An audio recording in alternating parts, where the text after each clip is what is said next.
కర్తవ్యములేమున్నవి ఆర్తిన్ నిను నెప్పుగొల్చుటన్నది తప్పన్ నేర్తున్ జనరూపు మనస్ఫూర్తిగా నిను గొల్వనింక మోహన రూపా మోహన రూపా. సర్వప్రపంచ నియామకుడవైన అద్భుత స్వామి వెంకటేశ్వర, ఈ ప్రపంచమంతా నీ సంకల్పంతో నీ అధీనంలో సాగుతున్నప్పుడు ఇక నేను చేయవలసిన కర్తవ్యాలు ఏమున్నాయి స్వామి?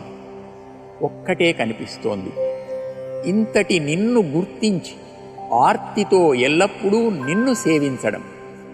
అయితే నేను ఈ ప్రపంచంలో జనం మధ్యలో జీవిస్తూ ఇంతవరకు వారిని వేరువేరుగా అపోహపడ్డాను. ఇప్పటి నుండి జనరూపంలో ఉన్న నిన్ను మనస్ఫూర్తిగా మనస్సుకు స్ఫురించే విధంగా హృదయపూర్వకంగా ఆరాధించే అభ్యాసం చేస్తాను. అనుగ్రహించు స్వామి.